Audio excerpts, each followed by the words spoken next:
For Gate 1 Echidna, put the strongest members in one party and make the other party stagger side. At the start of the fight, the leader should hold a Xena and the group should burst the boss facing him at 162x. There is no downside since burst classes can build gauge back at the dragon and stagger phase, and the speed is about the same if you casted a Xena. After the stagger check, the lead should cast a Xena and the group should burst with Darks and Atros, insta-phasing him past 135x. After the smoke mech, the group should a Xena and burst again with Darks and Atros, pushing him under 90x before he gets up from his stagger. This will allow you to skip the ad phase. The leader can recast a Xena for more damage if you are not close to 50x. After the cutscene, the stagger party should go for the jump point and not create more damage, since I've seen too much times when one person forgets to go to the stagger side and fails, causing a wipe. Anyways, the DPS should hit the boss till he phases around 50x. Use Hyper if needed. After the stagger side finishes, everyone should have Hyper Awakening for the last phase,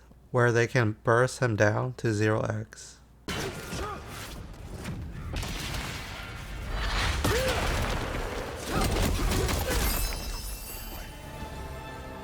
If you do not like the start of Gate 1, then you can a Xena to insta-phase the boss. Then you can use a Xena after the smoke mech, pushing past the 90x to skip ads. Doing this option, you will lose a whole Xena cast of damage, so your group needs to put in more damage to skip ads. Many pugs that can phase with a Xena currently just hold for a veil, causing ads to spawn, which sometimes lead to unfortunate situations. On a side note, it seems like no one knows how to tell where the counter spots are for the smoke mech, since everyone just stands there clueless until the party types the counter spots. For this mech, you can tell where the counters are by looking at the minimap. The party can stack together like the previous safe spots, and the counter is opposite from the direction of your line.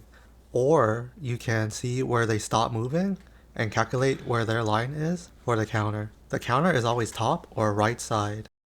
For Gate 2 Echidna, you can save up to a minute from skipping the Flytrap mechanic and the 50% gauge mech that follows it up. However, your group must have a decent amount of damage to do so. In order to skip Flytrap, you need to push the boss to 137x before she starts it.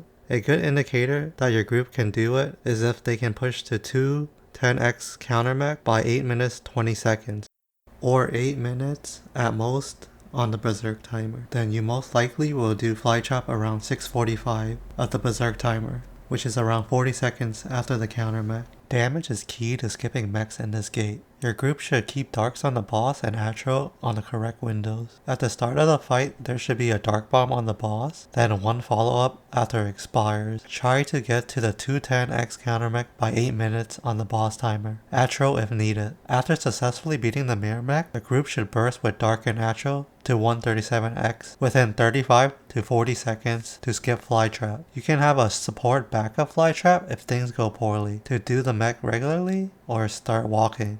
But every time I see people walk, they mess up, people die. This pug group is strong enough to skip Flytrap, but no one atroed aside from me, so we didn't push to 137x before she started to do Flytrap, which is very common in pug runs I have been in lately. Anyways, Big Echidna, don't hit the fake counter. Next, the Clash. It only needs 3 to 4 hypers that hit both snakes to kill it, but just a full send since coordination is hard. A niche situation is if your team is pushing slow, because she does cringe patterns and your gauge is almost near 50%. You can hold at 61x till she gets to 50% gauge, and then Atro burst with Infernia to 0x, but this is hard with low TP head. Lastly, before 0x, if you did not kill her in time, she starts to do the jump rope mech.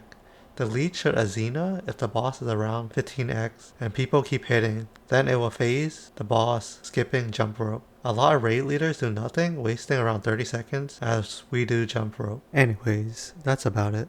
Stop holding Darks and Atros for Lost Ark 2 when AGS gives you infinite boxes. Goodbye.